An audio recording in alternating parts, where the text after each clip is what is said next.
અમદાવાદના રાણીપમાં પોલીસની કાર્યવાહી કરવામાં આવી, જેમાં બકરા મંડીમાં પોલીસે એક કાર્યવાહી હાથ ધરી હતી। ગેરકાયદે રીતે ધંધો કરનારા વિરુદ્ધ કાર્યવાહી કરવામાં આવી। લાયસન્સ વગર બકરા વેચનારા વિરુદ્ધ કાર્યવાહી કરવામાં આવી। પોલીસની કાર્યવાહીથી બકરા મંડીમાં ફફડાટ જોવા મળ્યો। બકરા મંડીમાં પોલીસની મોટી કાર્યવાહી સામે આવી, જેમાં લાયસન્સ વગર બકરા વેચનારા વિરુદ્ધ કાર્યવાહી કરવામાં આવી। પોલીસની કાર્યવાહીથી વેપારીઓમાં ફફડાટ જોવા મળ્યો હતો। અમદાવાદની ઘટના છે, રાણીપમાં પોલીસની એક કાર્યવાહી જોવા મળી હતી।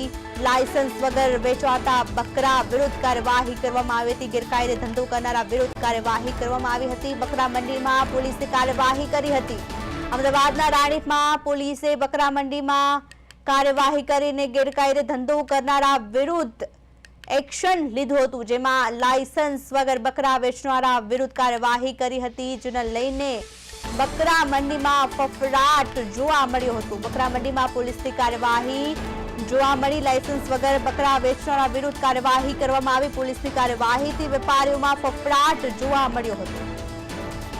ગેરકાયદે ધંધો કરનારા વિરુદ્ધ પોલીસે કાર્યવાહી કરી હતી। કાર્યવાહીથી બકરા મંડીમાં વેપારીઓમાં ફફડાટ જોવા મળ્યો હતો। લાયસન્સ વગર બકરા વેચનારાઓ વિરુદ્ધ કાર્યવાહી કરવામાં આવી હતી। વધુ વિગતો માટે અમારા સંવાદદાતા હિમાંશુ પરમાર જોડાઈ ગયા છે। હિમાંશુ, શું છે વધુ વિગત? જી ચોક્કસથી પ્રિયલ, જે રાણીપ પોલીસની હદ વિસ્તારમાં આવતા જે બકરા મંડી અને જે બકરાનું જે વેચાણ કરતા હતા અને સહિત અન્ય જે રાણીપ વિસ્તારમાં જે પોલીસ જે રાણીપ પોલીસ છે તેમના દ્વારા જે અલગ અલગ 6 ટીમો બનાવવામાં આવી છે, જેમાં ડિસ્ટાફના જે કર્મચારીઓ છે અને જે પોલીસ કર્મચારીઓ છે તેમની ટીમો બનાવીને જે કોમ્બિંગ છે તે હાથ ધરવામાં આવી છે।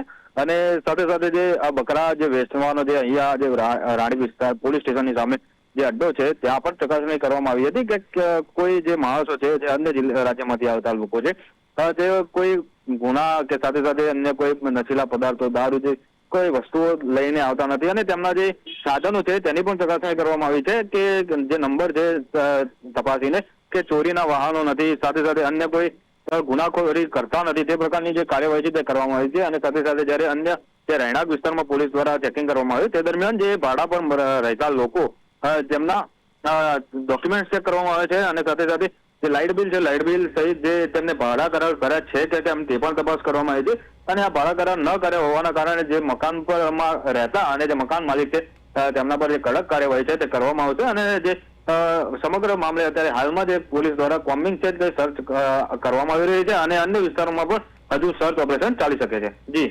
હિમાંશુ, ગેરકાયદે બકરા વેચતા બકરા મંડીમાં કેટલા લોકો વિરુદ્ધ પોલીસે કાર્યવાહી કરી છે?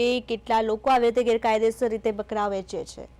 જી, અત્યાર સુધી પ્રિય કોઈના પર કાર્યવાહી કરવામાં આવતી નથી, કારણ કે તપાસ દરમિયાન જે બકરા જે વેચવામાં આવે છે તે સામાન્ય રીતે જે કહી શકાય છે કે લીગલી રીતે જે બકરા છે વેચવામાં આવે છે।